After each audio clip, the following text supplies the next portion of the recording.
Big Shaq thought he had seen struggle, until the night he followed an elderly janitor into the shadows. A man who had spent his life working double shifts, yet was still begging for food. What Shaq uncovered wasn't just one man's hardship.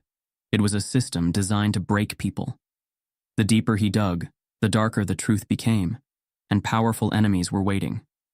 Would he risk everything to fight back? Or would the forces in power silence him before he could? Before we deep dive into this interesting story, subscribe to our channel and tell us where are you watching from. Share in the comments below. The world knew Big Shaq as the larger-than-life basketball legend, the towering businessman who turned his name into an empire. But beyond the glitz, the multi-million-dollar endorsements, and the flashing cameras, there was a man who still saw the world through the eyes of a kid from Newark. A kid who had seen struggle up close and never wanted to forget it. Shaq had it all. He had money that could buy anything, influence that could move industries, and fame that made him instantly recognizable wherever he went. But deep inside, something gnawed at him. A question he could never fully answer. Was he doing enough? He gave to charity, sure. He visited hospitals, wrote checks, funded scholarships. Yet every time he walked through the bustling streets of any American city, he saw the same thing. People struggling, invisible figures trying to survive in a world that had long given up on them. He never talked about it, but those images stuck with him. The single mother working 2 jobs who still had to choose between rent and food. The old man sweeping floors at 3 a.m. because his retirement fund had run dry. The young kid with holes in his shoes, eyes full of dreams, but hands empty of opportunity. These were the stories that haunted him. And no amount of money in his bank account could silence the guilt of knowing that despite all his success, the world hadn't changed for people like them. That night, as he sat in his penthouse suite overlooking the city's skyline, Shaq's mind was restless. He had just left a high-profile charity gala, an event where billionaires patted each other on the back for donating fractions of their wealth. The air had been thick with self-congratulation, the kind that left a bad taste in his mouth. He had given his speech, posed for photos, and signed a check, another 6-figure donation that would make headlines but change nothing. He exhaled, rubbing his hands together, a habit he had whenever his thoughts ran too deep. He had been here before, this crossroads between being comfortable and doing something real. His mother, Lucille, had raised him to be more than just a man with money. She had taught him to be a man of purpose. But how? How do you fix a world that refuses to change? The sound of distant sirens pulled him from his thoughts. He glanced at his watch, just past midnight. He felt restless, like he needed to see something real, something that didn't come with red carpets and scripted conversations. Throwing on a hoodie and a cap, he took the elevator down to the lobby. No security, no entourage, just him. It was something he did often. Walk the city, see it for what it was when no one was watching. As he stepped outside, the crisp night air greeted him, carrying the distant hum of life moving on. Cars honking, street vendors closing shop, people rushing home from late shifts. He moved quietly, blending into the shadows, his massive frame the only thing that made him stand out. Shaq had always been fascinated by the people who worked when the world was asleep, the ones whose names no one remembered, but whose hands kept the city running. And that's when he saw him. An elderly janitor, maybe in his 70s, hunched over as he mopped the sidewalk outside a 24-hour diner. His uniform was faded, his movements slow but deliberate, like a man who had done this 1,000 times before. Shaq recognized him. He had seen him before, at one of the stadiums, cleaning up after the crowds had left. A quiet, invisible figure in the background of Shaq's world. But here, outside this diner, he looked different. Tired, defeated, hungry. Shaq watched as the old man leaned against the wall, rubbing his aching back before hesitantly stepping inside the diner. He followed, slipping into a seat near the counter, pretending to scroll through his phone as he observed. The old man approached the cashier, speaking in a hushed voice, but Shaq heard every word. "Do you have any leftovers? Anything y'all gonna throw out?" The cashier, a young woman barely out of her teens, hesitated before shaking her head. "I'm sorry, sir. We're not allowed to give out food after closing." The man nodded, his face unreadable, but Shaq caught the way his shoulders dropped just slightly, the way he swallowed hard, forcing himself to accept yet another rejection. The janitor turned to leave, his steps heavier than before. Shaq felt something tighten in his chest. A man who had worked double shifts should never have to beg for food. He didn't think, he just acted. Shaq rose from his seat, moving toward the cashier. "Hey," he said, keeping his voice low. "Whatever he was going to order, put it on me. And give him extra." The girl's eyes widened as she recognized him, but Shaq put a finger to his lips. "Keep it between us, okay?" She nodded quickly, ringing up the order as Shaq turned toward the door. But by the time he stepped outside, the old man was gone. Shaq scanned the street, searching for the faded uniform, the slow shuffle of tired feet. Nothing. It was like the man had vanished into the night. A strange feeling settled over Shaq. He had seen struggle before. But this was something else. He didn't know it yet, but that moment, that one brief encounter, was about to change everything. Because Shaq wasn't the type to let a question go unanswered. And right now, he had one haunting him. Why was a man who had spent his life working still begging for food? That was a question that needed an answer. And Shaq was going to find it. The day had been long. One of those days that felt like a lifetime wrapped in 24 hours. Big Shaq had spent the morning in meetings, the afternoon at a charity event, and the evening on a talk show where he was expected to smile, crack jokes, and talk about his latest business venture. Cameras flashed, people clapped, and every interaction felt like a well-rehearsed script. Now, as the night settled over the city, he sat in the back seat of his black SUV, staring out at the passing streets, exhaustion pressing against his bones. His driver, Lenny, a man Shaq had known for years, glanced at him through the rearview mirror. "You good, big man?" Lenny asked, his voice carrying that mix of casual concern and familiarity. Shaq nodded but said nothing. His mind was somewhere else, replaying the moment from earlier that day. The janitor. It had been at the stadium, just before Shaq's charity event began. The place had been buzzing with staff and guests, a mix of high-profile names and everyday people who had been invited to witness the generosity of the rich and famous. But amid the chaos, Shaq had noticed him. The elderly janitor. The man had been moving slowly, a mop in one hand, his other gripping the handle of a supply cart, as if it were the only thing keeping him upright. His face, lined with exhaustion, was one Shaq felt he had seen before. Maybe at another event, another stadium. He wasn't sure. What he was sure of, though, was that no one else had noticed him. Not the guests, dressed in their designer suits and expensive watches. Not the reporters, busy preparing their cameras and scripts. Not even the event organizers, who prided themselves on making sure everything was perfect.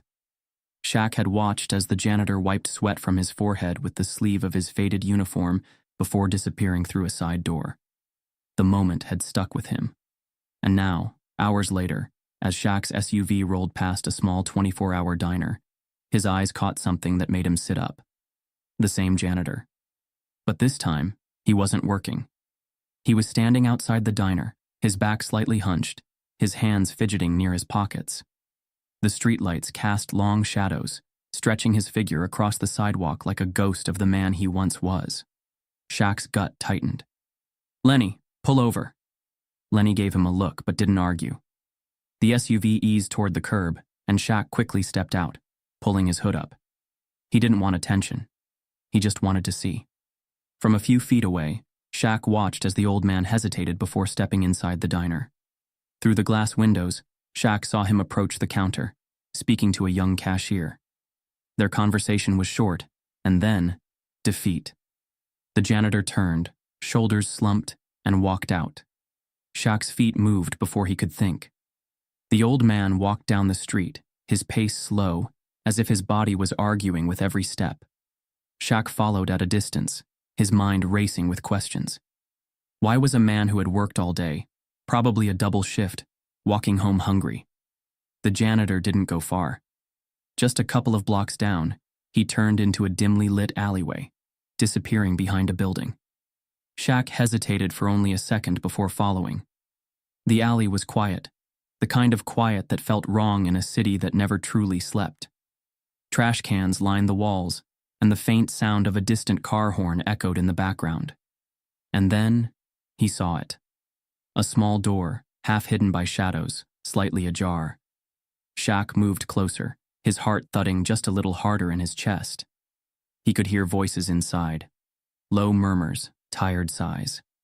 And then, the sound of something scraping against the floor. A chair? A crate? He wasn't sure. He peered through the crack of the door. Inside, the janitor sat on the floor, surrounded by others. Not many, maybe 5, maybe 6. All elderly, all dressed in the same worn-out uniforms. Some were janitors like him. Others wore faded fast food uniforms, their name tags barely hanging on. And in the center of them all, a small brown paper bag sat on the floor. One of the women, her hands shaking from either exhaustion or age, reached into the bag and pulled out half a sandwich. She broke it into smaller pieces and passed them around. Shaq's throat tightened. They weren't just sharing a meal, they were rationing scraps. The janitor, the same man who had been cleaning up after people all day, the man who had been ignored by an entire stadium full of guests, was now sitting on a cold floor, splitting half a sandwich with others just like him. Shaq had seen poverty before. He had grown up in neighborhoods where struggle was a way of life. But this was something else entirely. This wasn't just struggle. This was the world forgetting its own people. Shaq exhaled slowly, stepping back from the door. His mind was spinning, anger simmering beneath the surface. Not the kind of anger that made a man lash out, but the kind that settled deep in his chest, waiting for the right moment to be unleashed.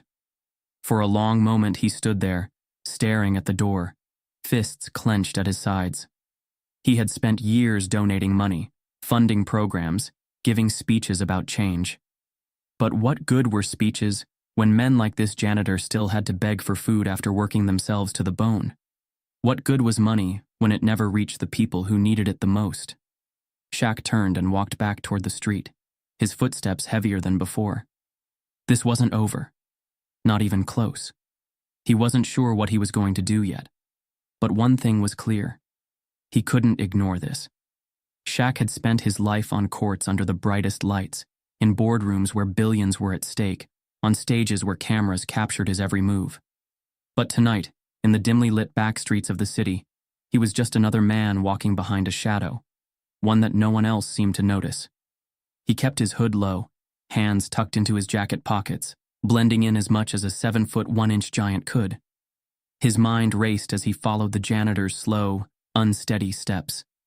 The man walked with the weight of a lifetime pressing down on his back, his thin frame swallowed by the oversized jacket that did little to protect him from the cold. Shaq had seen exhaustion before, on teammates after grueling games, on single mothers working 3 jobs, on young kids hustling to make it out of nowhere. But this was different. This was hopeless exhaustion, the kind that didn't expect things to ever get better. The janitor turned down another street, heading toward the industrial side of town. The roads were quieter here, the sidewalks cracked and uneven. No neon lights, no high-end stores, just old warehouses and run-down buildings, forgotten by time. And then Shaq saw where the man was going. Up ahead stood a building that looked abandoned, its walls weathered, its windows dark. The kind of place most people would walk past without a second glance. There was no sign, no indication that anyone lived there, but the janitor walked toward it like he had done it 100 times before. Shaq slowed his steps as the man reached the door, a rusted metal entrance covered in scratches and faded paint.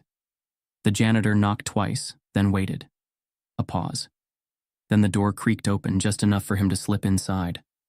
Shaq's gut tightened. This wasn't a shelter. It wasn't a halfway house. This was something else.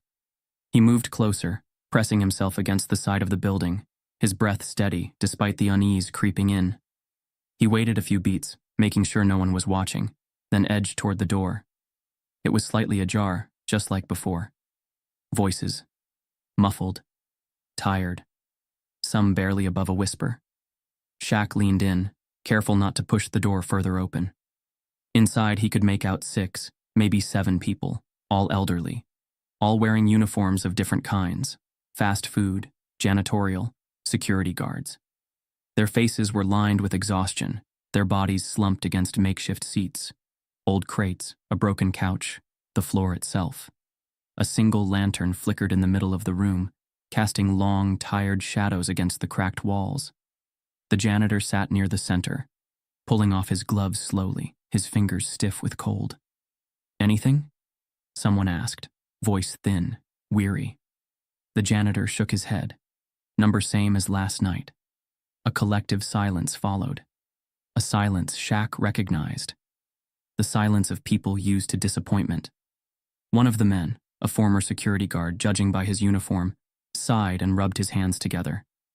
"They're cracking down. Won't even give leftovers anymore." "Not like we ever got much," a woman muttered. Shaq's chest tightened. They weren't just homeless, they were workers, people who had jobs. And yet, here they were, rationing scraps in a freezing room. It didn't make sense. He had spent his life believing in hard work, discipline, grinding until you made it. But these people had done all that, and it still hadn't been enough. Shaq exhaled slowly, his breath visible in the cold. He wasn't sure how long he had been standing there, listening to their quiet conversations, but the weight in his chest was getting heavier by the second. Then he heard something that made his stomach drop. "We might have to stop working." It came from an older man in a worn-out janitor's uniform, his face lined with deep wrinkles. He wasn't saying it out of frustration or protest. He was saying it like a doctor delivering bad news. The woman beside him frowned. "And do what?" "We stop working. We lose everything." The old man shook his head. "We have nothing now." Silence. No one argued, because he was right. Shaq stepped back, suddenly aware of the night's cold pressing against his skin. He had followed the janitor expecting to find a man down on his luck. He had found something much bigger. This wasn't just one man's struggle. It was a system breaking people down, one shift at a time. And Shaq, for the first time in a long time, didn't know what to do. Shaq had spent his entire life believing that hard work paid off. He had seen it firsthand, his mother, Lucille, working tirelessly to raise him, instilling in him the values of discipline, respect, and perseverance. He had lived by those principles, built his empire on them, and prided himself on being a man who understood struggle. But standing outside that crumbling building, listening to the hushed voices of elderly workers with nothing to show for a lifetime of labor, he felt something shift inside him. This wasn't just struggle. This was survival. He inhaled deeply, pressing his back against the cold brick wall as he listened. The people inside weren't talking about dreams or ambitions. They weren't complaining about jobs they hated or wishing for vacations they'd never take. They were talking about making it through the next week. Shaq took a step closer, careful not to let the door creak. He could see them now, their faces illuminated by the weak glow of a single lantern. The janitor he had followed, the one who had been denied food despite working double shifts, sat near the center. Someone spoke his name. Robert Bobby Trenton. A name that sounded too strong for a man who looked so worn down. Shaq's jaw tightened. Bobby's hands trembled as he rubbed his palms together for warmth. His uniform, faded and stained from years of use, hung loosely on his thin frame. He looked like a man who had given everything and had nothing left. A woman beside him, her hair pulled into a tight bun, handed him half a sandwich. "Eat, Bobby." He shook his head. "Not tonight, Ruth. You didn't eat all day." Neither of them moved for a long moment. Then, with a sigh, Ruth tore the sandwich in half again and placed the smaller piece in his hand. "Then neither of us eat." Bobby hesitated, then took a slow bite, chewing like a man who wanted to make it last. Shaq felt his fists clench at his sides. This man, this worker, was rationing half a sandwich like it was a luxury meal. And yet, earlier that same day, Shaq had been at a charity event where executives drank champagne that cost more than Bobby probably made in a month. His stomach churned. Then Bobby spoke, his voice tired, but steady. "They're not letting us take leftovers anymore," he said, looking at the group around him.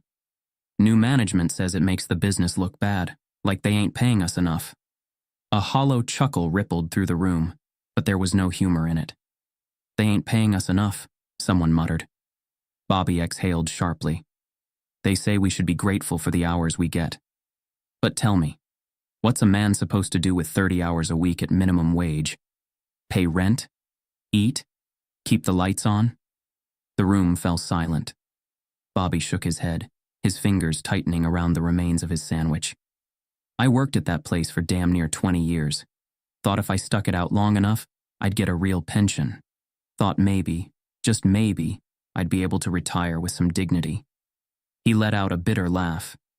You know what I got instead? Cut hours, no benefits, and a pink slip right before my 59th birthday. Shaq felt his stomach drop. 59. Too young for Social Security. Too old to start over. I tried finding something else, Bobby continued, his voice rough with exhaustion. Took whatever shifts I could. Janitor at the stadium. Night shifts at the mall. A little security work, but they don't want old men guarding their fancy stores. He looked down at his hands.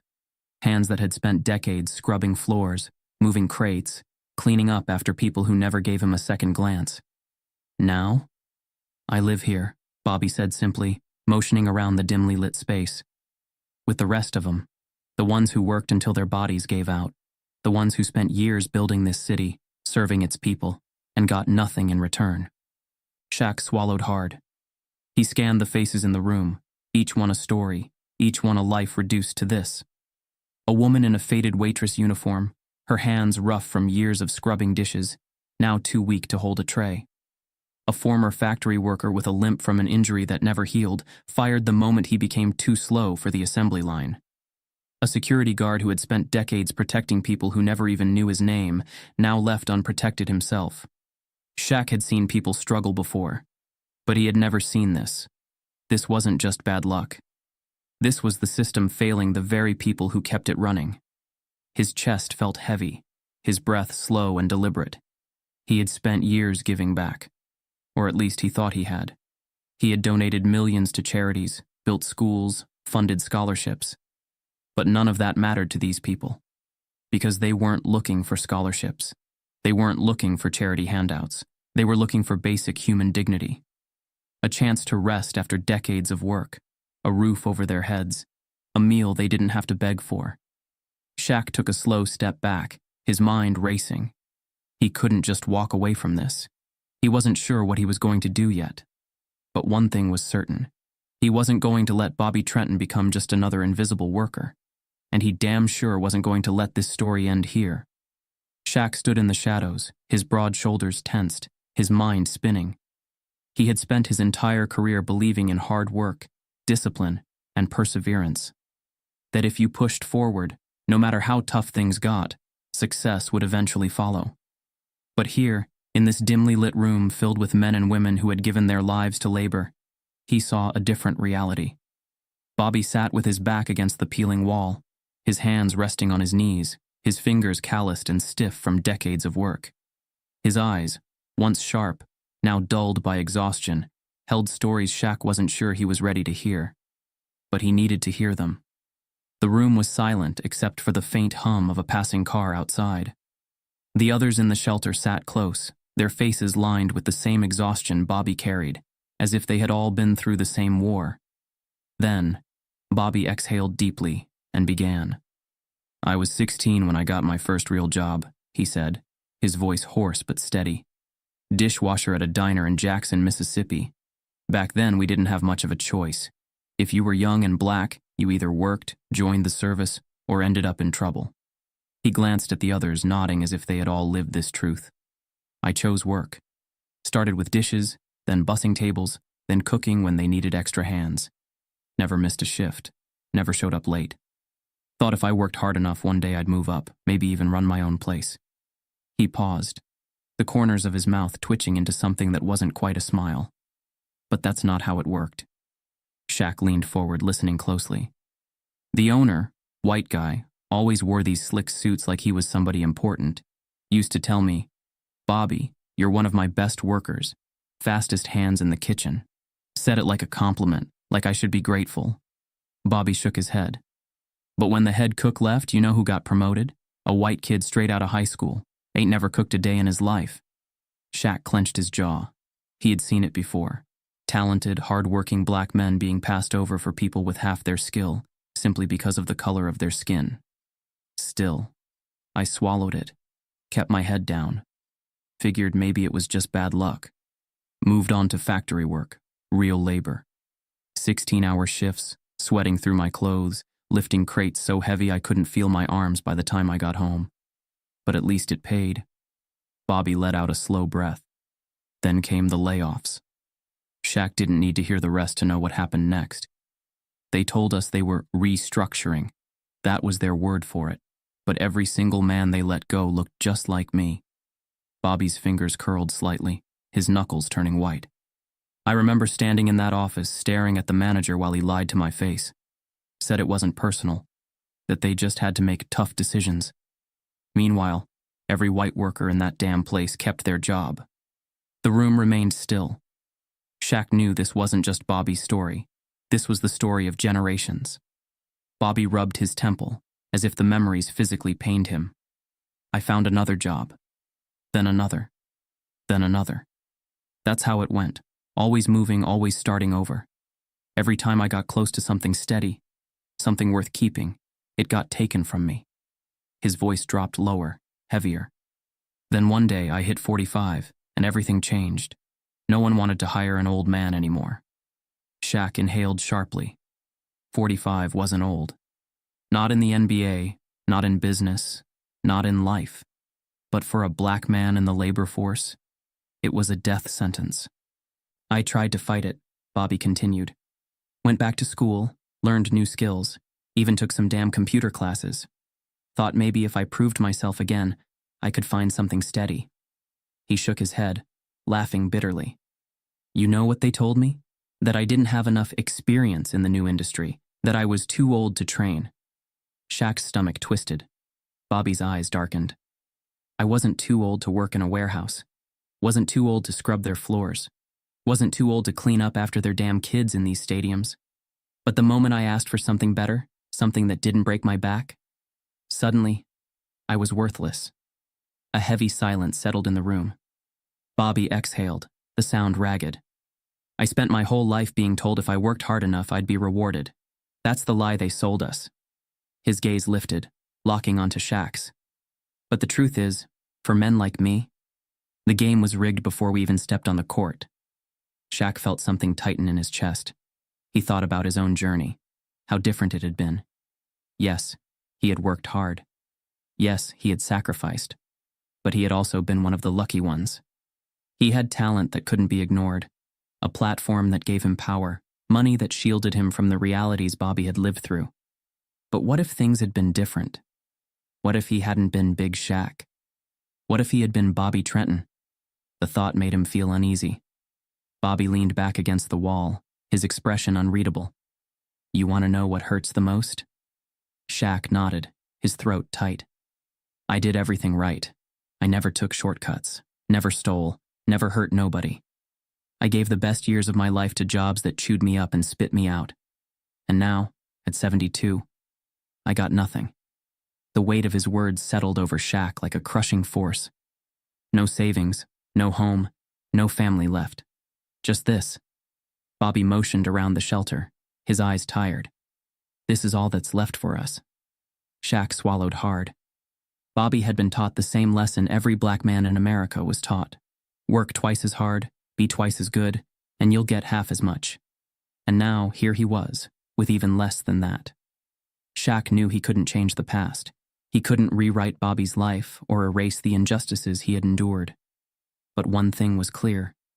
He couldn't walk away from this, not anymore. Shaq had always believed in fixing things with action. If he saw a problem, he solved it. If someone needed help, he stepped up. That's how he had built his empire, by making decisions and making them fast. But this was different. This wasn't about writing a check. This wasn't about sponsoring a few meals or donating to a charity that would pat him on the back and move on. This was bigger. As he sat in his penthouse, the city lights sprawling beneath him, Bobby's words echoed in his mind. No savings, no home, no family left. Just this. Shaq had spent years giving back. He had built schools, funded businesses, helped families who had fallen on hard times. But those were band-aids on a bullet wound. What happened to Bobby, and thousands of others like him, wasn't just bad luck. It was a system designed to chew people up and leave them with nothing. The more Shaq thought about it, the angrier he got. He wasn't a politician. He wasn't a journalist. But he had money, power, and a voice big enough to shake the ground. And he was going to use them. Digging deeper. The next morning, Shaq made some calls. He started with business owners he trusted, people who had built companies from the ground up, men and women who had seen success but hadn't lost their integrity. He asked them one question. Why are people like Bobby still struggling after decades of work?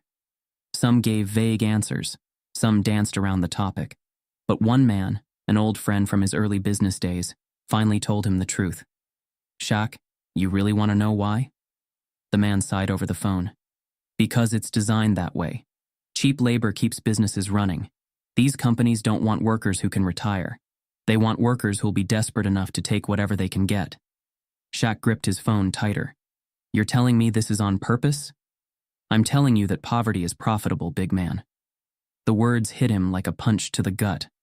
Shaq spent the next 2 weeks making quiet moves. He reached out to former employees, labor rights advocates, investigative journalists, anyone who had spent years looking at the system from the inside. What he found was worse than he had imagined. A network of corporations, fast food chains, cleaning services, security firms, and factories, all relying on underpaid, overworked employees who had no benefits, no pensions, and no real way out. Many of them, just like Bobby, had worked their whole lives for nothing. And the worst part? These companies knew exactly what they were doing.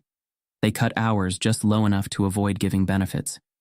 They delayed raises until workers quit from frustration. They exploited older employees until they physically couldn't work anymore, then replaced them with younger, cheaper labor. And no one was stopping them. Shaq sat in his home office, staring at the documents in front of him. News articles, employee testimonies, financial reports. It was all there. Proof. The cost of speaking up. Shaq knew that if he exposed this, it wouldn't go unnoticed. He wasn't just some random guy. He was Big Shaq, a millionaire, a businessman, a public figure with a global audience. If he went after these corporations, it wouldn't just be headlines. It would be war. His sponsors? Some of them had ties to these companies. His business partners? Many of them had shares in the very corporations profiting off this system. If he spoke up, he could lose deals, lose endorsements, lose millions. But what was the alternative? Do nothing? Let Bobby and the thousands of other forgotten workers fade away while the rich kept getting richer? Shaq exhaled, rubbing his hands together. He had faced tough choices before, but this was different.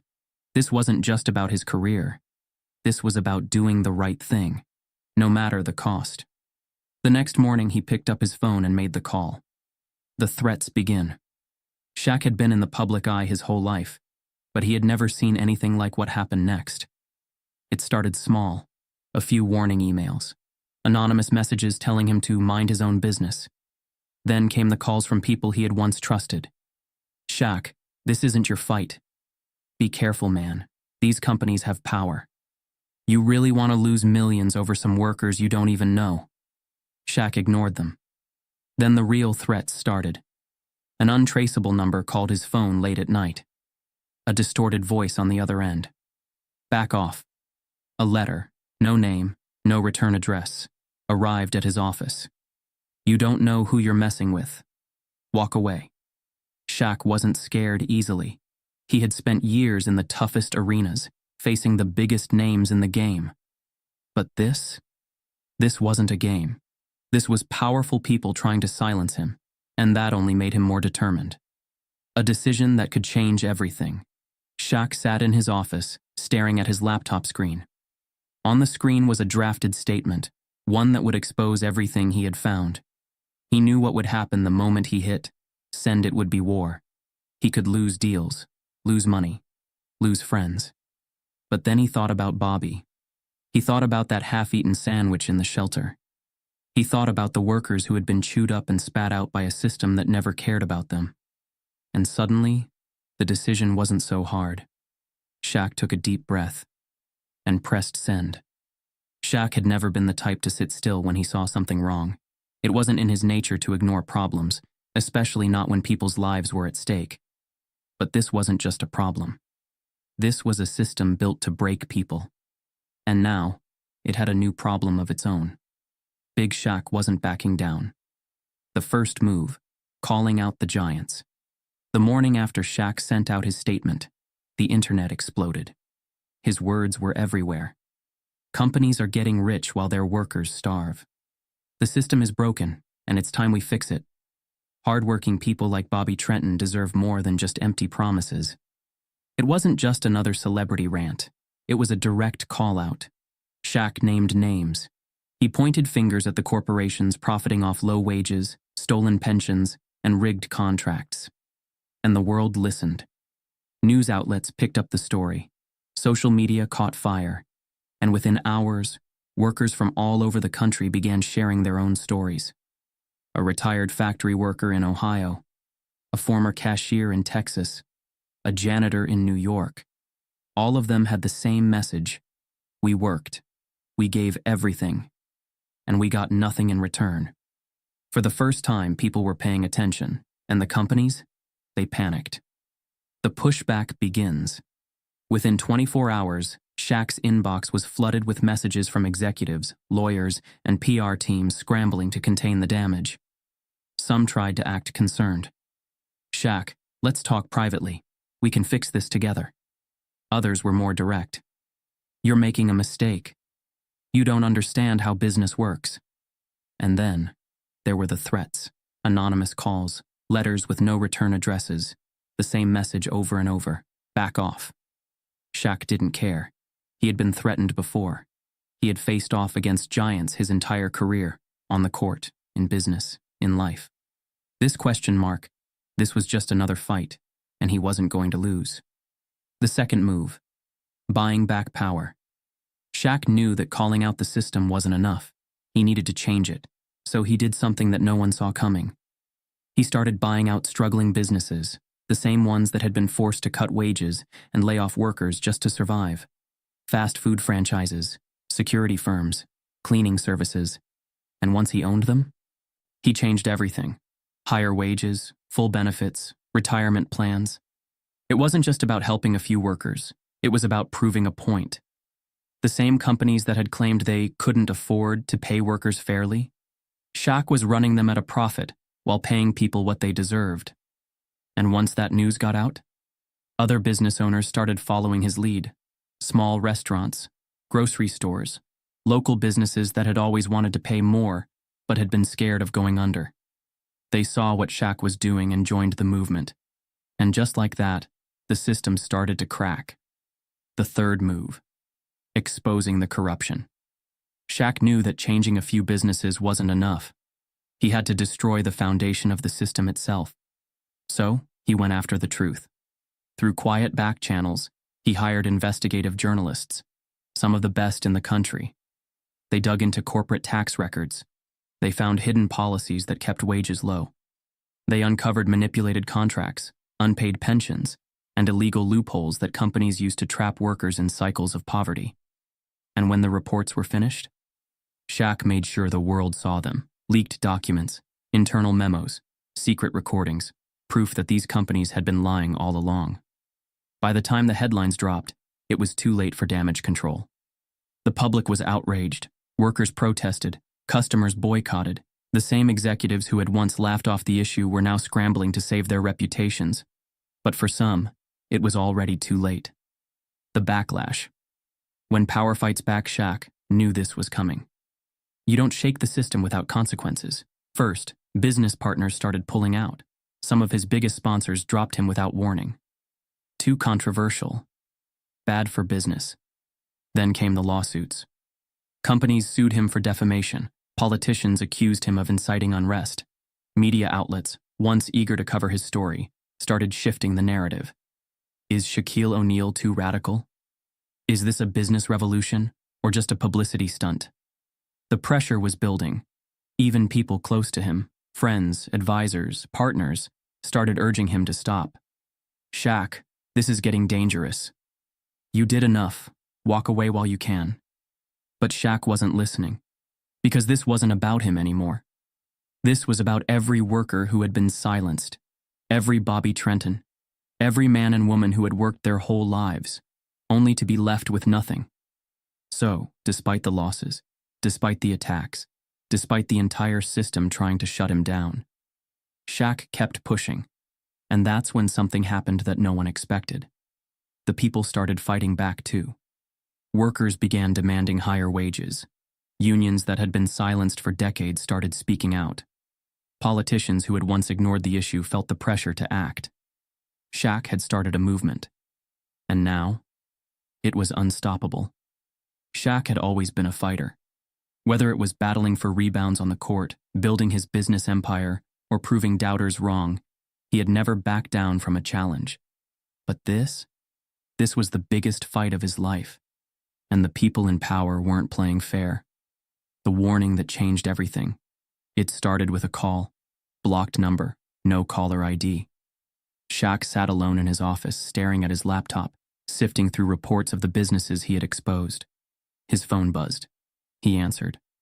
A slow, measured voice came through the line. You've made your point. Now it's time to walk away. Shaq leaned forward, gripping the phone tighter. Who is this? The voice didn't flinch. Someone who understands business, someone who knows how this works. Shaq stayed silent. Look, Shaq, you're a smart man, the voice continued. You know this isn't just about you anymore. You've upset people, powerful people. Shaq exhaled slowly. He knew where this was going. You have a good life, the voice said. Your business is thriving. You've got influence, respect. You don't want to ruin that over a fight you can't win. Shaq clenched his jaw. You don't scare me. A brief pause. Then, a chuckle. Maybe not. But do you really think you're untouchable? Deals fall through. Investors pull out. Sponsors disappear. And if that's not enough? Well, let's just say life gets complicated. The call ended. Shaq sat there, his pulse steady, but his mind racing. He had expected backlash. But this was a straight-up threat. And he knew exactly who was behind it. The man behind the curtain, Shaq, had spent the last few weeks tearing down a system that had protected the rich while destroying the working class. And the man sitting at the top of that system? Richard Langston, billionaire. CEO of Langston Holdings, a corporate giant with deep ties to half the industries Shaq had called out. Fast food, security firms, cleaning services, factories. Langston's company didn't just exploit workers. It owned the companies that kept them trapped. And now, Shaq had become his biggest problem. Langston wasn't the kind of man who made headlines. He worked from the shadows, moving money, making deals, controlling industries from behind closed doors. But now, for the first time, someone was threatening his empire. And Langston wasn't going to let that happen. The public backlash. The next morning, Shaq woke up to headlines that felt like a coordinated attack. Shaquille O'Neal is stirring up controversy. But at what cost? Is the NBA legend's activism hurting small businesses? Workers or profits? Shaq's business moves face scrutiny. TV networks brought in economic experts, twisting the narrative. This isn't about fair wages, one anchor said. This is about government overreach and celebrities who don't understand business. Shaq flipped the channel. Another panel. Another discussion. Shaq O'Neal is a great businessman, but he's stepping into dangerous territory here. We have to ask, is he really helping or just fueling division? Shaq leaned back on his couch, arms crossed, jaw tight. They weren't just trying to discredit him. They were turning public opinion against him. And it was working. The doubts begin. That afternoon, Shaq met with his inner circle, his business advisors, lawyers, and closest friends. The tension in the room was thick. You need to stop, one of his advisors said. Langston's too powerful. He owns the media, the politicians, hell, probably half the companies you're invested in. Another lawyer chimed in. They're not just coming for your money, Shaq. They're coming for your reputation. You keep pushing and this thing gets ugly. Shaq exhaled through his nose. He could feel the pressure, the weight of everything he had built hanging in the balance. His name, his legacy, his businesses. Was he really willing to risk it all? Then he thought about Bobby, a man who had given his whole life to work, only to be left with nothing. He thought about the janitors, the waitresses, the security guards, people who had worked twice as hard for half as much. Shaq looked around the room, his voice calm but firm. "I'm not stopping." Silence. Some of them nodded. Some sighed in frustration. But no one argued. Because they knew Shaq.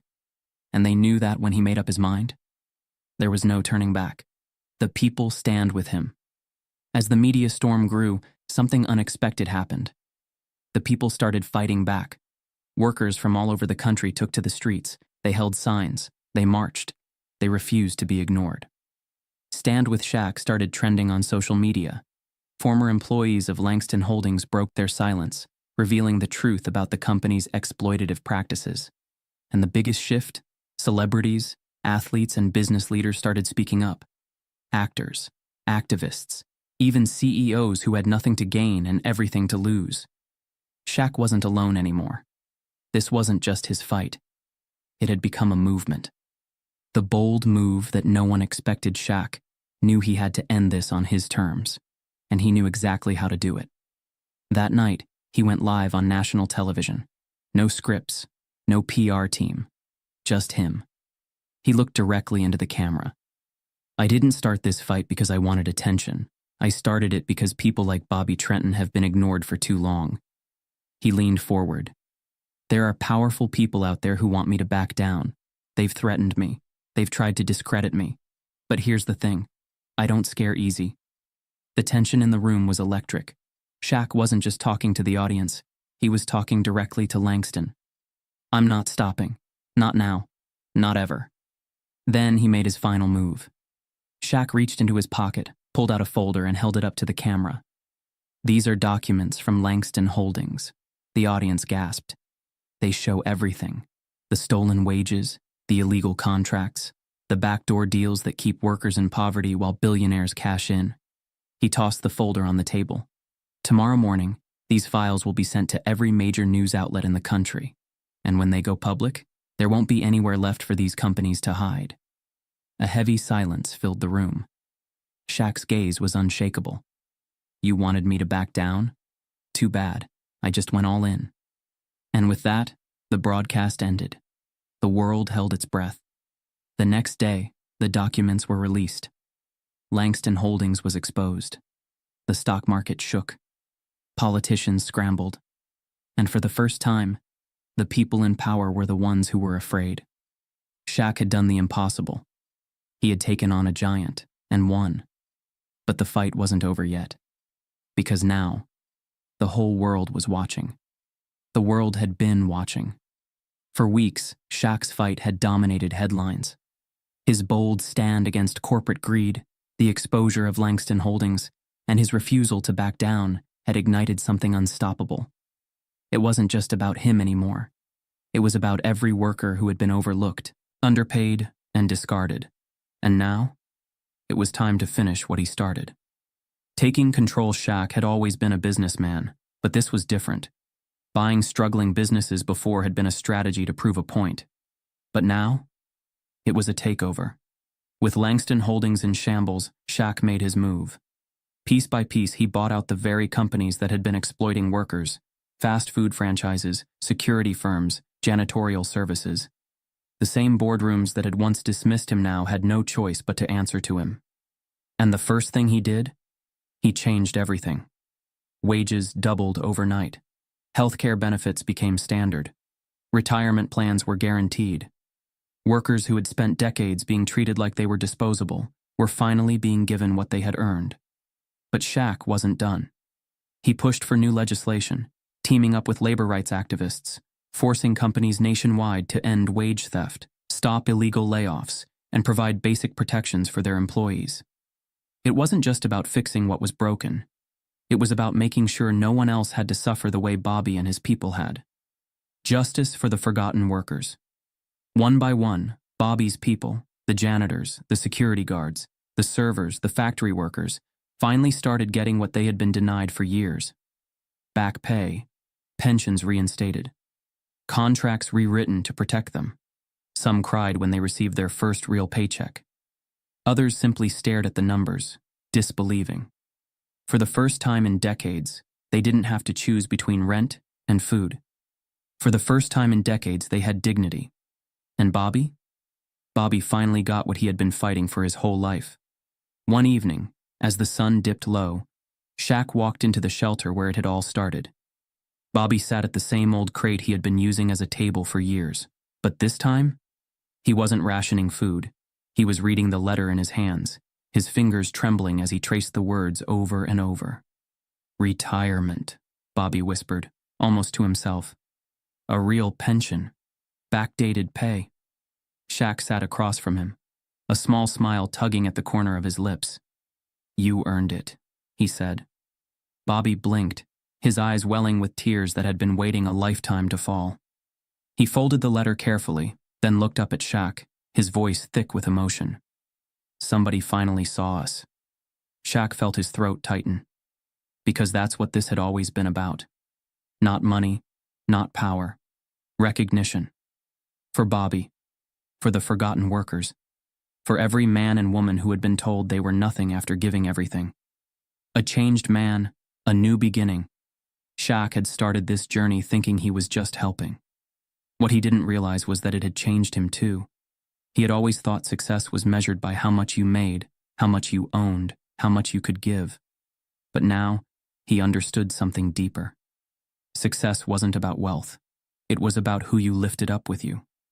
As he walked away from the shelter that night, the city lights casting long shadows on the pavement, Shaq knew one thing for certain. This wasn't the end. It was just the beginning. What would you have done in Shaq's place? How many Bobby Trentons are out there, unseen, unheard, waiting for someone to notice? The system isn't broken by accident. It's broken by design. The real question is, who's willing to fight back? Drop your thoughts below. The conversation starts here.